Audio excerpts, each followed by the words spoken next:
OK, donc au numéro 7, ce qu'on vous demande, c'est de trouver l'aire du trapèze qui est juste ici. Quand tu cherches l'aire d'un trapèze, tu as besoin de la petite base, de la grande base et de la hauteur. Ce qu'on te donne comme information, c'est le périmètre. Puis on donne aussi comme information que la grande base ou le triple, blablabla. Donc, tes inconnus dans ce merveilleux problème, en premier, tu as la petite base qui est donnée en centimètres.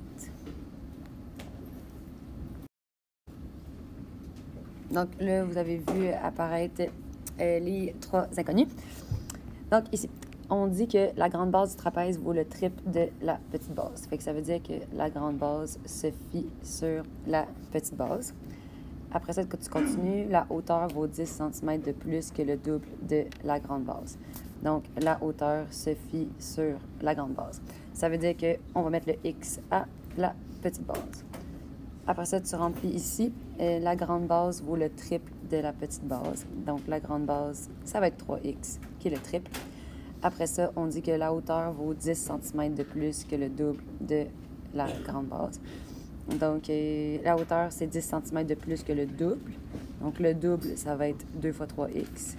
Et j'ajoute le 10. Ça serait correct si jamais vous voulez écrire 6x automatiquement. Ça ne me dérangerait pas. Deuxième étape, nous, ce qu'on donne, c'est le périmètre. Donc, si on regarde ici, on donne le périmètre qui est là. Donc, on va faire la formule du périmètre.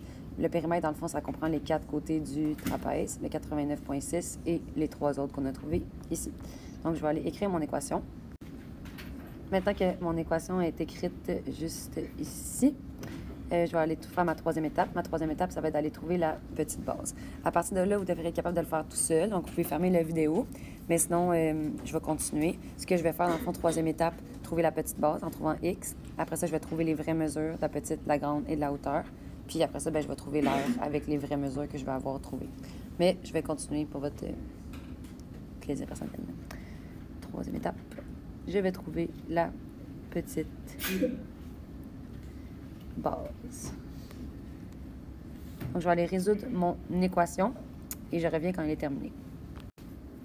Donc, comme vous voyez ici, j'ai trouvé la mesure de la petite base qui est de 12,5 cm. Avec ça, j'ai été capable de trouver l'aire tantôt. Mais en premier, il faut que je trouve la grande base et la hauteur. Donc, quatrième étape, je vais trouver la grande base. On part toujours avec l'expression algébrique de la grande base. Ici, c'est 3x. Je remplace le x par 12,5.